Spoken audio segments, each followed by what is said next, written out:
Hey guys, I'm Sage Valentine and I'm back here to review another episode of AMC's The Walking Dead, Season 9, Episode number 8, entitled Evolution. And when the show returns from its mid-season break, I will go back to reviewing these episodes and uploading said review the day after the episode airs, i.e. on Mondays. They could pop up at any time. There's no set time. Just so you know, it'll pop up on a Monday. So let's get down to this review. I knew that Jesus was going to be killed off. I was under the impression that he was supposed to be killed off during the mid-season premiere.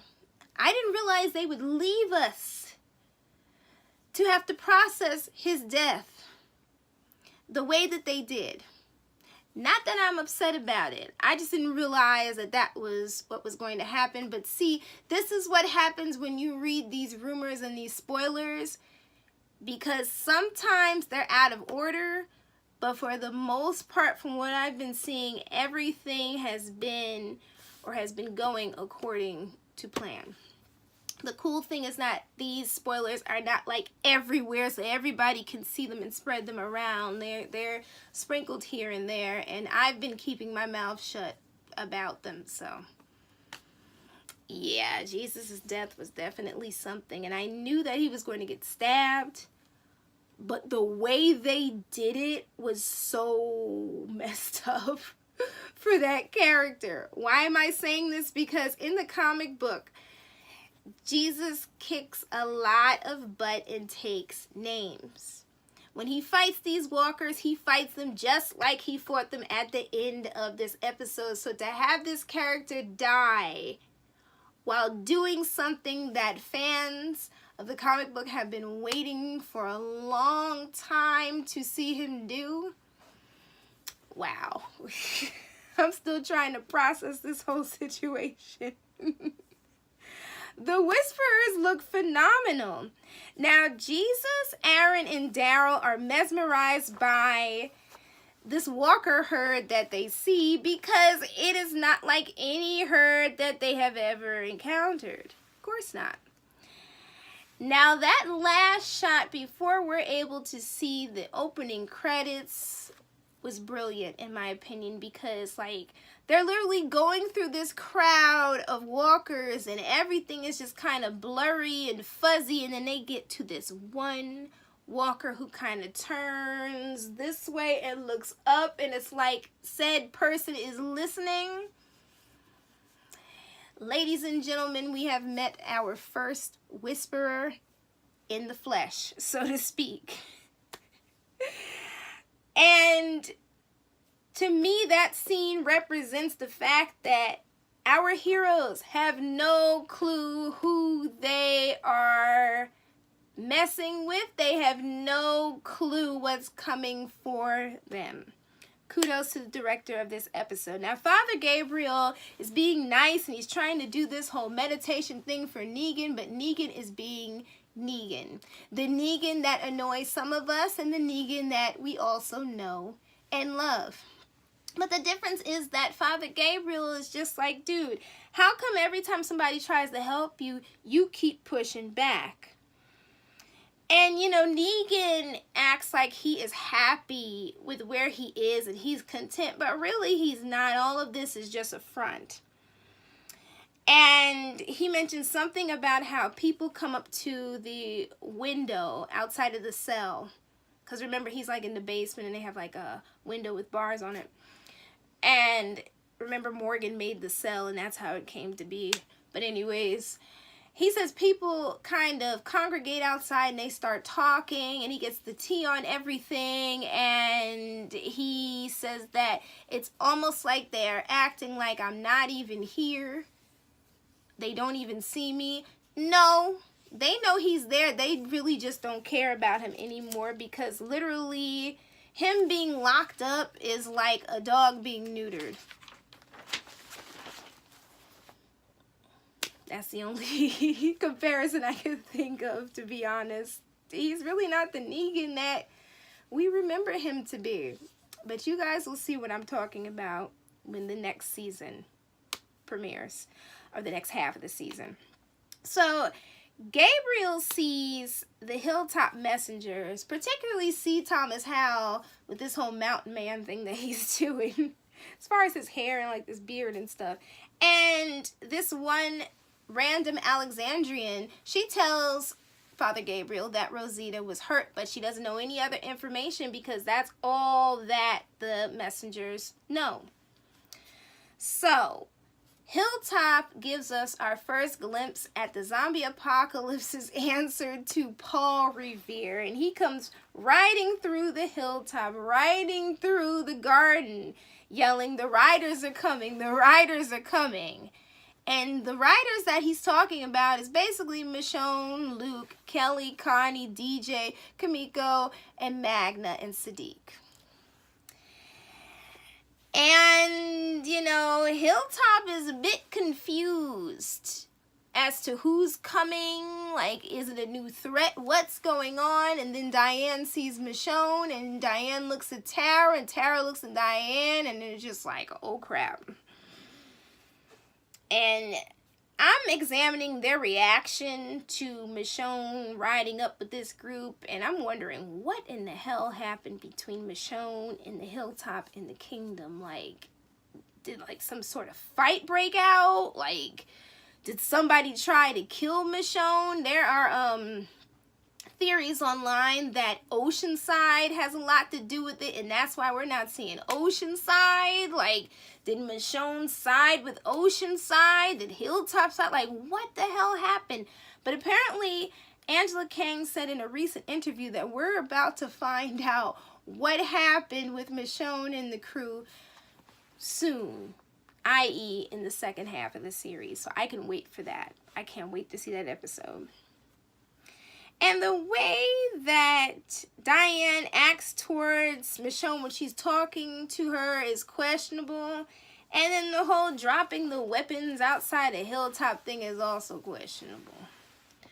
Well, Michonne learns from Tara that apparently Eugene is missing. And Daryl, Jesus, and Aaron are out looking for him. And Michonne wants to go help, and they try to warn her against it. Apparently, Rosita suffers from dehydration and heat exhaustion, which explains why she collapsed in the last episode. Although I have a theory about why she collapsed, but I'll talk about it once the dust settles and such. We'll talk about that later. So, Tara says that she has to talk to Jesus to see if Magna's crew can stay past a day, because Jesus is obviously out with Aaron and Daryl, so Tara has to make the decision. So she's going to let them stay for as long as she can until Jesus comes back, or at least she thought he was going to come back, and he would make the decision.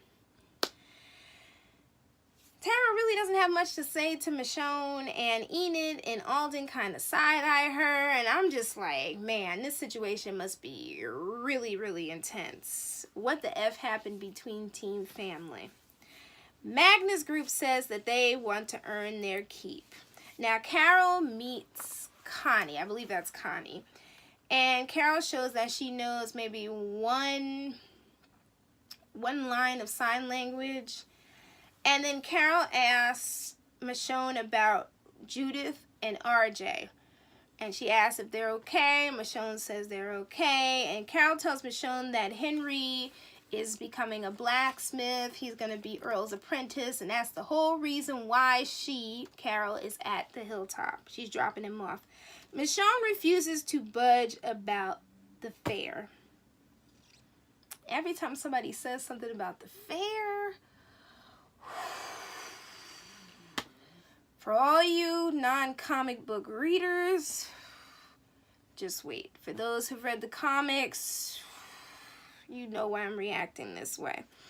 Michonne says that the world is broken and they have to take care of their own, and I completely understand, because in theory, having this fair, I guess to Michonne, would be a security risk, so to speak. And they can't trust outsiders, and maybe Michonne feels the way she does because of what happened between her and the rest of Team Family.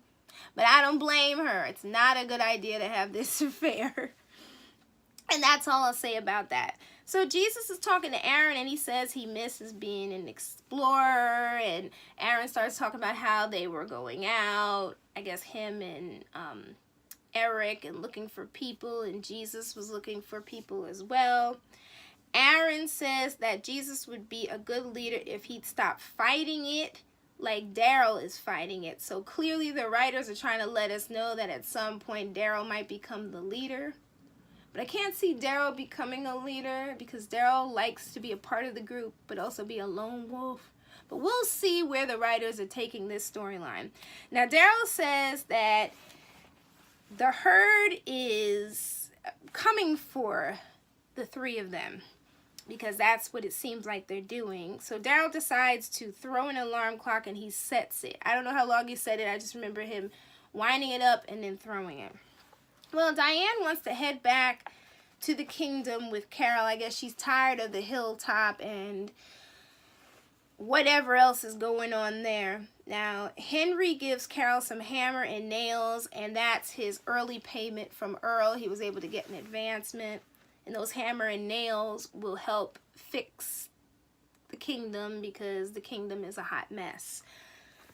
Henry says that he's going to make Carol proud, but Carol says that he already has.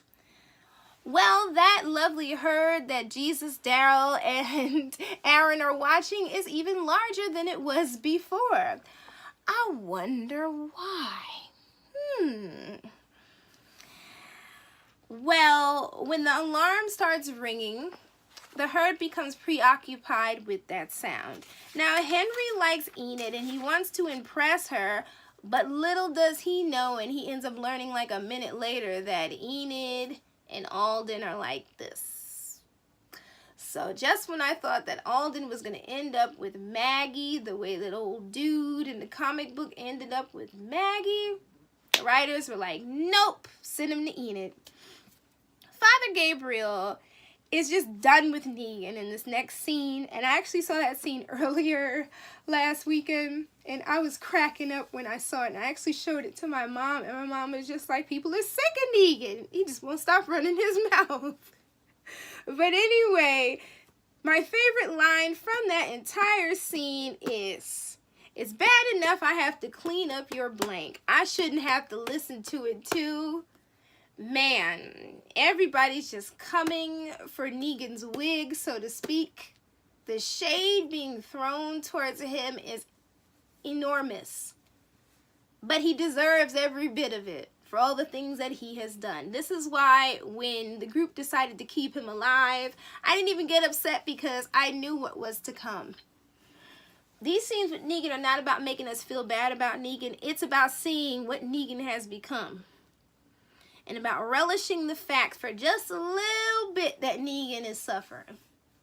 When I read about this in the comic book, now mind you, things didn't exactly go the same way it's going on the show, but they're following kind of the same timeline. I was like, Negan, I don't feel sorry for you. Nope. What you want me to say? And this is coming from somebody who has Negan shirts and Negan Funko Pops. I do like Negan as a character, but at the same time, I admit that Negan was a mess before he was finally locked up and humbled, so to speak. All right. So, poor Henry is heartbroken after learning that Enid is taken, and he ends up hanging with these shady kids, Gage, Addie, and Rodney. I don't like these kids. I don't know why no one is watching Henry or looking out for Henry. He should not be hanging out with these shady little kids. And they start talking to him and trying to get him to sneak out. And I'm like, here we go. A bad influence already. Now, Sadiq apologizes to Michonne for keeping things from her because I guess they didn't feel like she could handle it considering what happened with Rick and everything that happened with that situation that's hanging like a black cloud over the storyline of this season. But he says that it's not too late to mend fences. And Michonne's like, no, it's not too late, but I'm not going to do it at this point. Now, Rosita wakes up and she lets them know that Daryl, Aaron, and Jesus have no clue what they are dealing with. And despite the fact that Michonne and Sadiq try to calm her down, she's just like, no, I was there. I saw what they could do. I had to hide Eugene. You two don't know what you're talking about.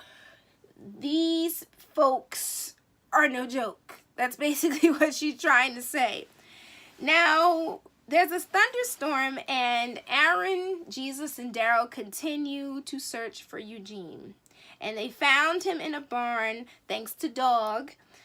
And he was hidden under some hay in a kind of like crawl space, hide space. And I was so happy that he was okay. Now, Eugene tells them, listen, there's a herd on the way, and they're telling him, oh no, the herd's nowhere near. And Eugene's like, listen, the herd was here. They were looking for me. They came through a couple times. They're trying to find me. We gotta go. That herd is not normal. It's nothing like we've seen before. And they were whispering to each other.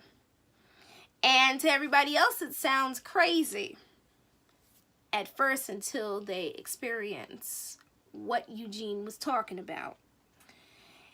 And all of a sudden, a herd appears, and Daryl and the crew don't believe it's the same herd that they saw from far away. Well, Henry gets drunk with those three horrible children, horrible teenagers, and they have him drink some hooch, which is like some wine made up from corn or God knows what. And they're listening to a really old R&B song that I ran and Shazammed on my phone and put it under a playlist that includes every song just about that was played on Walking Dead. I call it my TWD playlist, TWD soundtrack playlist on my Apple Music on my phone. But anyway, apparently those kids dug a hole at some point and they were playing darts and rings with this walker that they somehow found in the hole like 6 months later or something to that effect. And they're using the walker as the target for the darts, and they're throwing the rings on the darts and stuff. But these kids don't understand the danger like Henry does. And this scene reminds me of when Carl met up with Ron and the others, with Ron and Enid and the others. And Carl had experienced so much, and these kids had been sheltered. They didn't know the danger at first like Carl did. Enid did, but the rest of those kids didn't know. But in Henry's case, these kids have no idea about the danger the way that Henry does. They don't understand it. So Henry decides to jump down in the hole and basically put that walker out of its misery after one of the guys, I think it was Rodney, decides to pee on the walker. And basically, they leave him there all by himself. Well, Jesus in the next scene is wondering what is going on with these walkers. I could tell him what's going on. They're not really walkers, but he doesn't know that. I do. We do. Eugene believes that the walkers are evolving. And that statement reminds me of the current storyline on Sci-Fi Z Nation where the walkers, or the zombies have evolved. It's so hard when you watch two different zombie shows and you realize one calls zombies walkers and the other one calls zombies puppies and kittens. It's weird. But anyway, I love both shows, by the way. Alright, so on the current storyline of Z Nation, the zombies are able to speak. And they have evolved, so to speak. And when I heard Eugene talking about the walkers evolving, that's the first thing I thought about the Z Nation storyline. So then the herd starts coming, and Eugene asked them to leave him on the car and go and save themselves. And I'm just like, Eugene, that's not going to happen because they came out here to get you. There is no way in hell they're just going to leave you, dude. It's not going to happen. And of course they don't. And they come up with this idea to split up, whereas Eugene ends up going with Aaron and Jesus, and Daryl and Dog go to distract the herd. As far as Father Gabriel leaving the cell door open and Negan discovering that Father Gabriel did that, that reminds me of something from the comics, and I won't go too much into it. But what I will say in regards to the TV show is that I don't think that Father Gabriel is that stupid. I feel like this is a part of the plan in some way, shape, or form. And keep in mind that the Negan who was locked up for 6 years is not the same Negan who was outside running the sanctuary with his wives swinging Lucille. Negan has changed a lot. Now, apparently Henry was found by the outside guards and he was put into a cell. And he's hung over and he threw up on Tara's favorite boots.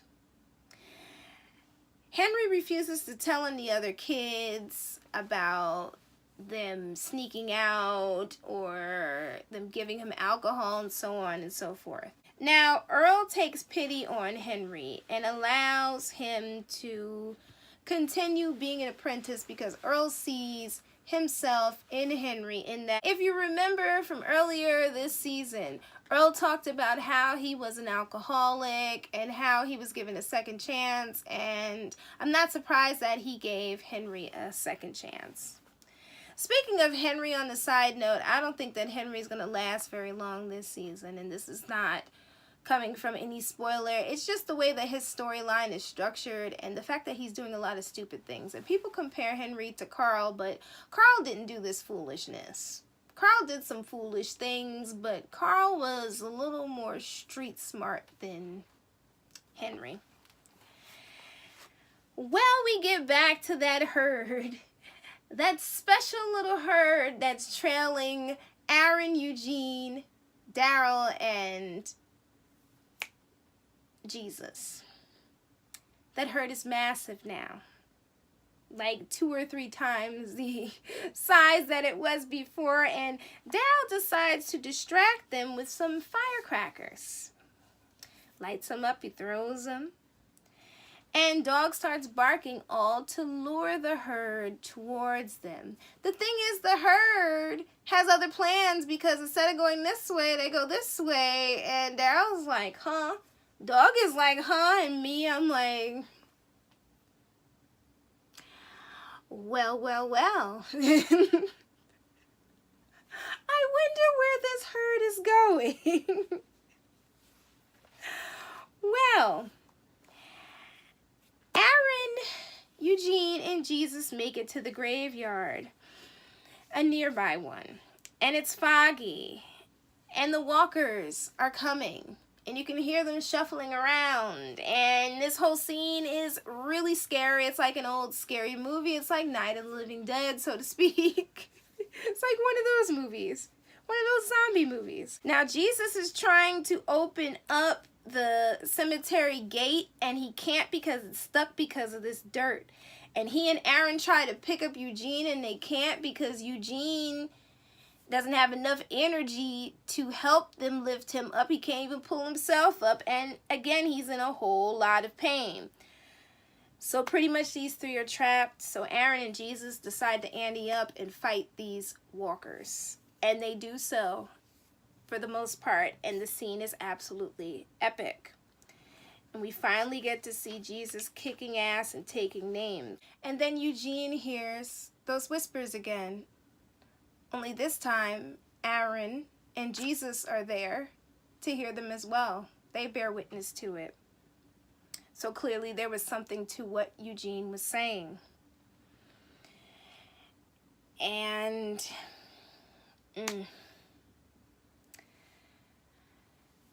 well, Michonne shows up.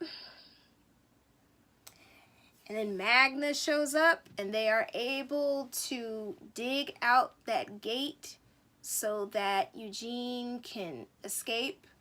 And then Aaron sees what's going on, and he's about to escape, but he won't leave without Jesus. But Jesus tells him, I got this. Just keep on going.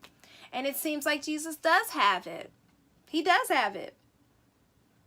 And then he decides to go after 2 more walkers, one of which was a normal walker, cut him down.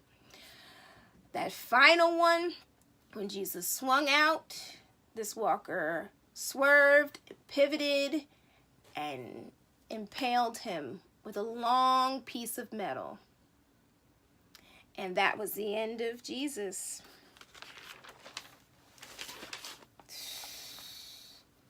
That one scene still sticks out in my mind. I actually reblogged something from Tumblr where it shows it, and I just still can't believe it. Like, I knew that Jesus was going to be killed off. I knew he was going to be stabbed, but just the beauty of that scene. I don't know how to even, like, truly explain it, but all I can say is this. If that's the way that that character had to go out, he went out fighting. He got what they call on television a hero's death, or in lore, a hero's death. All right. So once Jesus falls after being stabbed to death, the rest of the Whispers in the area start running in with their knives, and that scene scared the crap out of me. I was like, holy crap, why are they running with knives looking like Chucky in the dark? In the shadow, like, what is this? And then Daryl, later on, after the dust is cleared and Magna, Kimiko, and everybody else manages to take down all these walkers and Whispers, well, the ones that are bold enough to come out and come towards them, Daryl shows Michonne that the walker that stabbed Jesus was wearing a mask. And what that mask was made of was a walker head. And you're probably saying, how did they do that? They skinned the walker and they put the head on themselves and they become a part of the herd. Yeah, I know it's as creepy as it sounds. And, well, that's about it. The Whisperers are now canon. I'm happy about that. Unfortunately, our heroes with Magna and Kimiko are in danger. I'm glad that we get this break because I know that when they come back, they are more than likely going to pick up where they left off, and it's going to be just as eerie and scary as episode 8 was. It might even be scarier, the episode as a whole, maybe the scene as a whole, but either way, I am cool with it. As for that trailer that they showed us during the credits, there are quite a few new characters that pop up, and you will learn all about them if you're not already familiar with them from the comic books. But there's one character in particular who stands out. And as I said before, you would know her when you saw her. So thank you guys so much for tuning into this review and for watching my previous 7 reviews. You all take care. I'll be back February 13th to review episode number 9 and continue to do that every Monday until the season finale. So you all take care. Love you all. Hope you had a happy Thanksgiving, have a Merry Christmas, and a Happy New Year. Love you guys. Bye, guys. Love you all. Bye.